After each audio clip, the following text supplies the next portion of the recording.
दुनिया के लगभग सभी महत्वपूर्ण कवियों ने माँ को केंद्र में रखकर कभी न कभी कोई न कोई कविता अवश्य लिखी है। माँ को समर्पित इस काव्य पाठ श्रृंखला में मैं कुछ नए तो कुछ पुराने कवियों की माँ को अर्पित कविताओं का पाठ करूंगा। इस क्रम में आज प्रस्तुत है हिंदी की सुपरिचित कवित्री और कथा लेखिका भूमिका द्विवेदी की कविता। उनकी कविता का शीर्षक है घोर सामंतवाद के खिलाफ जलती हुई मशाल है मेरी मां। मेरी मां घोर सामंतवाद के खिलाफ जलती हुई भगत सिंह की पहली मशाल है मेरी मां। मेरी मां घोर सामंतवाद के खिलाफ जलती हुई भगत सिंह की पहली मशाल है। मेरी मां है जिसने खुद की इच्छाओं को एक एक कर जलाया और उस मशाल को जलाए रखा ताकि उसकी औलाद पढ़ सके, जी सके, मुस्कुरा सके। घोर सामंतवाद के खिलाफ जलती हुई भगत सिंह की पहली मशाल है मेरी मां। मेरी मां है जिसने खुद की इच्छाओं को एक एक कर जलाया और उस मशाल को जलाए रखा ताकि उसकी औलाद पढ़ सके, जी सके, मुस्कुरा सके। रूढ़ियों के खिलाफ लड़ने वाली दधीची की हड्डियों से बनी हुई पहली ढाल है मेरी मां। रूढ़ियों के खिलाफ लड़ने वाली दधीची की हड्डियों से बनी पहली ढाल है मेरी मां, जिसने छेड़ी वो जंग कि उंगली ना उठा सके कोई, उसके ही रक्त मांस मज्जा से निर्मित उसकी आने वाली पीढ़ी पर और सुरक्षित रह सके, खिल सके, खिलखिला सके। रूढ़ियों के खिलाफ लड़ने वाली दधीची की हड्डियों से बनी पहली ढाल है मेरी मां, जिसने छेड़ी वो जंग कि उंगली ना उठा सके कोई, उसके ही रक्त मांस मज्जा से निर्मित उसकी आने वाली पीढ़ी पर और सुरक्षित रह सके, खिल सके, खिलखिला सके।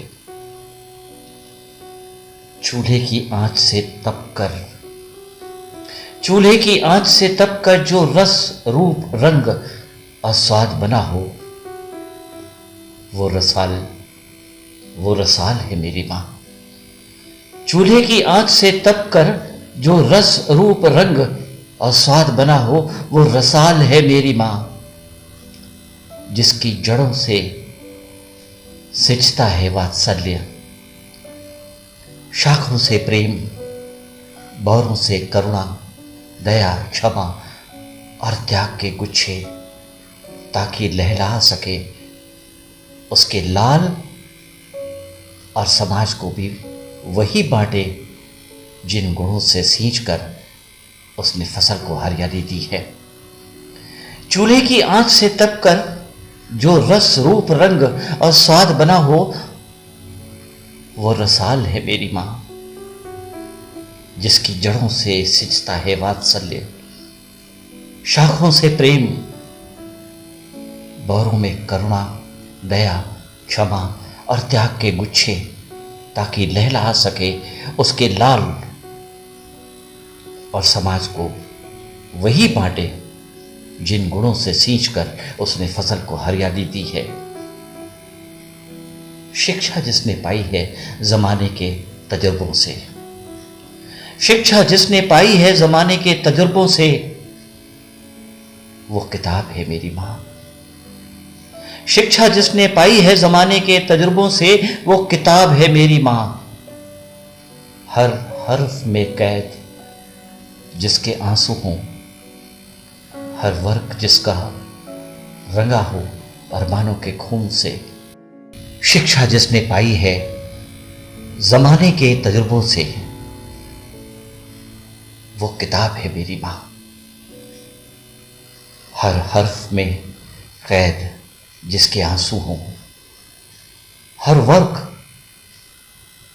जिसका रंगा हो अरमानों के खून से, जिसने उफ भी न किया हो देहरी के बाहर कभी शिकवे में।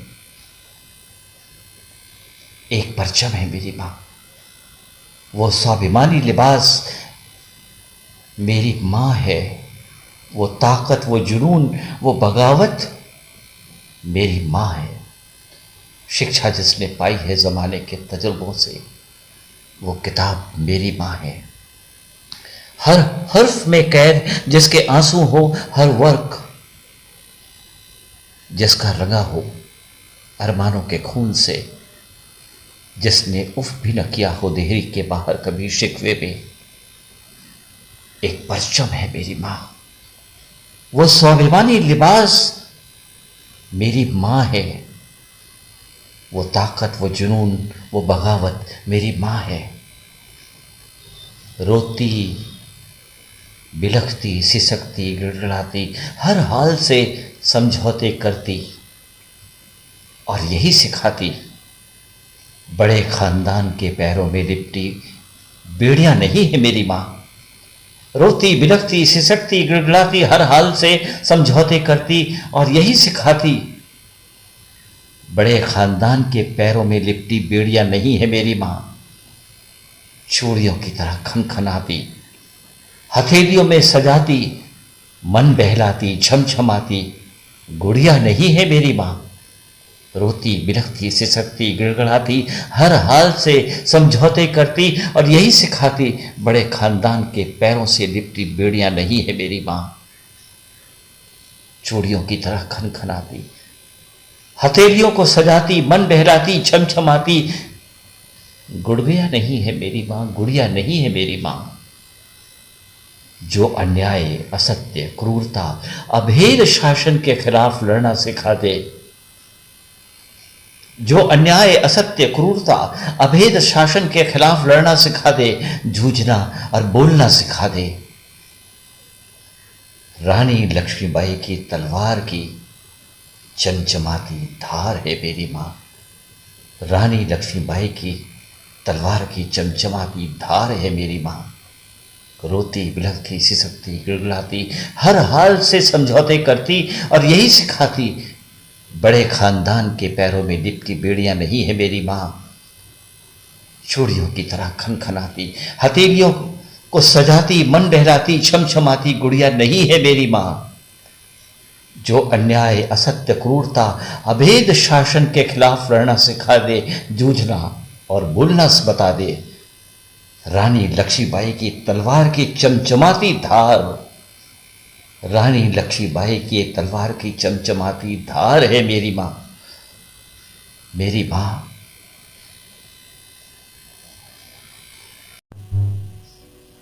और अब सुनिए मां को समर्पित कविताओं की काव्य पाठ श्रृंखला में हिंदी के सुप्रसिद्ध कवि और गीतकार श्लेष गौतम की एक कविता। कविता का शीर्षक है मां तुमको पूरा पूरा कैसे व्यक्त करूं। शब्दों की अपनी सीमा है, कैसे व्यक्त करूं। मां तुमको पूरा पूरा कैसे अभिव्यक्त करूं। शब्दों की अपनी सीमा है, कैसे व्यक्त करूं। मां तुमको पूरा पूरा कैसे अभिव्यक्त करूं। धूप में तुम छाया होती हो, बारिश में छाता। धूप में तुम छाया होती हो, बारिश में छाता। हो कोई भी मौसम तुमसे जीत नहीं पाता। धूप में तुम छाया होती हो, बारिश में छाता। हो कोई भी मौसम तुमसे जीत नहीं पाता। शब्दों की अपनी सीमा है, कैसे व्यक्त करूं। मां तुमको पूरा पूरा कैसे अभिव्यक्त करूं। यादों के जंगल में खुद को कैसे सख्त करूं। शब्दों की अपनी सीमा है, कैसे व्यक्त करूं। माँ तुमको पूरा पूरा कैसे अभिव्यक्त करूं। सब कुछ गुपचुप सह लेती हो, कुछ ना कहती हो। सब कुछ गुपचुप सह लेती हो, कुछ ना कहती हो। घर के हर सुख दुख में आगे आगे रहती हो। सब कुछ गुपचुप सह लेती हो, कुछ ना कहती हो। घर के हर सुख दुख में आगे आगे रहती हो। हंसी खुशी सुख दुख के आंसू कैसे जब्त करो। हंसी खुशी सुख दुख के आंसू कैसे जब्त करो। शब्दों की अपनी सीमा है, कैसे व्यक्त करूं। मां तुमको पूरा पूरा कैसे अभिव्यक्त करूं। अभी भी शायद यहीं कहीं हो, आती जाती हो। अभी भी शायद यहीं कहीं हो, आती जाती हो। उम्मीदों का दीपक घर में रोज जलाती हो। अभी भी शायद यहीं कहीं हो, आती जाती हो। उम्मीदों का दीपक घर में रोज जलाती हो। बनी रहे ये आस की देहरी को, बनी रहे ये आस की देहरी को आश्वस्त करूं। शब्दों की अपनी सीमा है, कैसे व्यक्त करूं। मां तुमको पूरा पूरा कैसे अभिव्यक्त करूं। अभी भी शायद यहीं कहीं हो, आती जाती हो। उम्मीदों का दीपक घर में रोज जलाती हो। बनी रहे ये आस तो देहरी को आश्वस्त करूं। शब्दों की अपनी सीमा है, कैसे व्यक्त करूं। मां तुमको पूरा पूरा कैसे अभिव्यक्त करूं। धूप में तुम छाया होती हो, बारिश में छाता। धूप में तुम छाया होती हो, बारिश में छाता हो। कोई भी मौसम तुमसे जीत नहीं पाता। यादों के जंगल में खुद को कैसे सख्त करूं। हंसी खुशी सुख दुख के आंसू कैसे जब्त करूं। शब्दों की अपनी सीमा है, कैसे व्यक्त करूं। मां तुमको पूरा पूरा कैसे अभिव्यक्त करूं। मां तुमको पूरा पूरा कैसे अभिव्यक्त करूं। और अब सुनिए मां को समर्पित हिंदी की नवोदित कवित्री सरस्वती रमेश की कविता। कविता का शीर्षक है अक्सर माएं रो पड़ती हैं। अक्सर माएं रो पड़ती हैं, शहर से बाहर जा रहे बेटे को विदा करते वक्त। अक्सर माएं रो पड़ती हैं। अक्सर माएं रो पड़ती हैं, शहर से बाहर जा रहे बेटे को विदा करते वक्त। रो पड़ती हैं अपने कलेजे के टुकड़े को ट्रेन में, बस में, प्लेन में बैठाते वक्त।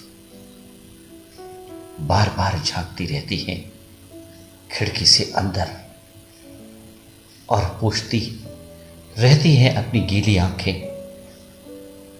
बहती नाक दुपट्टे के कोर से। अक्सर माएं रो पड़ती हैं। अक्सर माएं रो पड़ती हैं, शहर से बाहर जा रहे बेटे को विदा करते वक्त। रो पड़ती हैं अपने कलेजे के टुकड़े को ट्रेन में, बस में, प्लेन में बैठाते वक्त। बार बार झांकती रहती हैं खिड़की से अंदर और पूछती रहती हैं अपनी गीली आंखें, बहती नाक दुपट्टे के कोर से। बीच बीच में आंखें छुपाने की कोशिश भी करती हैं भरसक। बीच बीच में आंखें छुपाने की कोशिश भी करती हैं भरसक। जवान बेटी को नहीं दिखाना चाहती वो अपना मायूस चेहरा, बहते आंसू और सोतों के फूटने से पहले बदल देती हैं बात। बीच बीच में आंखें छुपाने की कोशिश भी करती हैं भरसक। जवान बेटे को नहीं दिखाना चाहती वो अपना मायूस चेहरा। बहते आंसू और सोतों के फूटने से पहले ही बदल देती हैं बात। देने लगती हैं रुधे गले से हिदायतें। बाहर का मत खाना, टाइम से सो जाना, रोज अपना हाल बताना। देने लगती हैं रुधे गले से हिदायतें। बाहर का मत खाना, टाइम से सो जाना, रोज अपना हाल बताना। कुछ बेटे चुपके से झांक लेते हैं मां के अंतर में आए सैलाब को। कुछ बेटे चुपके से झांक लेते हैं मां के अंतर में आए सैलाब को, और एक ज्वार के समानांतर उफन पड़ती है एक और लहर। कुछ बेटे चुपके से झांक लेते हैं मां के अंतर में आए सैलाब को, और एक ज्वार के समानांतर उफन पड़ती है एक और लहर। पर कुछ देखकर भी नहीं देख पाते। अक्सर माएं कमजोर दिल की भी होती हैं और बर्दाश्त नहीं कर पाती बेटे की जुदाई। अक्सर माएं कमजोर दिल की होती हैं और बर्दाश्त नहीं कर पाती बेटे की जुदाई। पर अक्सर मजबूत दिल के बेटे इग्नोर करते हैं मां के आंसुओं को, जैसे इग्नोर कर दी जाती हैं काम वाली बाइयां घरेलू आयोजनों में इग्नोर करते हैं वो उनकी हिदायतें, चिंताएं, प्यार, दुलार, और निकल पड़ते हैं कामयाबी की सीढ़ियां चढ़ने, स्वच्छंद आकाश में उड़ने, चांद तारे छूने। माएं दूर से ही खुश होती रहती हैं। अक्सर माएं कमजोर दिल की होती हैं और बर्दाश्त नहीं कर पाती बेटे की जुदाई। पर अक्सर मजबूत दिल के बेटे इग्नोर करते हैं मां के आंसुओं को, जैसे इग्नोर कर दी जाती हैं काम वाली बाइयां घरेलू आयोजनों में। इग्नोर करते हैं वो उनकी हिदायतें, चिंताएं, प्यार, दुलार, और निकल पड़ते हैं कामयाबी की सीढ़ियां चढ़ने, स्वच्छंद आकाश में उड़ने, चांद तारे छूने। माएं दूर से ही खुश होती रहती हैं, दूर से ही देती रहती हैं लंबी उम्र, बड़ी कामयाबी का आशीष। और बेटे की मां होने के सुख को एहसास में ही जीती रहती है ताउम्र। और बेटे की मां होने के सुख को एहसास में ही जीती रहती हैं ताउम्र। अक्सर माएं कमज़ोर दिल की होती हैं। बेटे की कामयाबी के बाद भी वो रोती रहती हैं। बेटे की कामयाबी के बाद भी वो रोती रहती हैं।